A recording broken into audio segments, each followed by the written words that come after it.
अगर कोई जीजा अपनी साली को अपनी बाइक पे बिठाकर शॉपिंग कराता है, हराम है अगर कोई देवर अपनी भाभी को बाइक पे बिठा के शॉपिंग कराने के लिए जाता है और ये कहता है कि मेरे भाई की इजाजत है। शरीयत भाई की इजाजत के बावजूद भी भाभी को अपने साथ ले जाने की इजाजत नहीं देती है। शरीयत ससुर की इजाजत के बावजूद भी, बीवी की इजाजत के बावजूद भी बीवी की बहन को अपने साथ जाने की इजाजत नहीं देती है।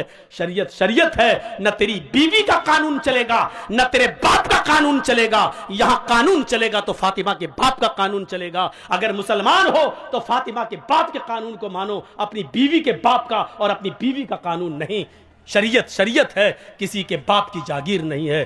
यहां आपकी बेटी बेपर्दगी के साथ घूम रही है, मोबाइल लेती है, अपने जीजा की मोटरसाइकिल पे बैठ के बहनोई के साथ सफर कर रही है और देवर की मोटरसाइकिल पर भाभी बैठकर जा रही है। आपके अंदर गुस्सा आना चाहिए और आप अपने छोटे भाई से कहें, तेरी हिम्मत कैसे हुई कि तूने अपनी भाभी को यानी मेरी बीवी को पीछे बिठाया, मोटरसाइकिल पे बिठाया।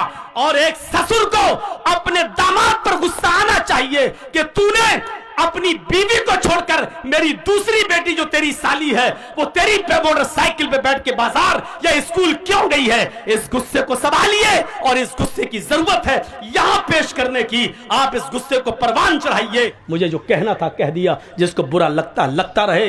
अगर बुरा लगता है तुम्हें तो अल्लाह की कसम में कामयाब हो गया। अगर मेरी बात तुम्हें चुभी है तो अल्लाह की कसम में अपने जलसे में कामयाब हो गया। और अगर मेरी बात का बुरा नहीं लगा तो हमें सोचना पड़ेगा कि हमारा जलसा कामयाब हुआ है या नहीं हुआ है। क्योंकि जब बुरा ही नहीं लग रहा है तो इसका मतलब यह कि आप वही करोगे जो करते आ रहे हो, और जब वही करना है जो करते आ रहे हो तो फिर ये जलसा बेकार है, आपका यहां बैठना बेकार है। रात के 1 बजे 1:30 बजे 2 बजे तक यहां बैठकर अपनी आंखें फोड़ना बेकार है, क्योंकि आपको कोई सवाब नहीं मिलेगा। मेरे प्यारे साथियों,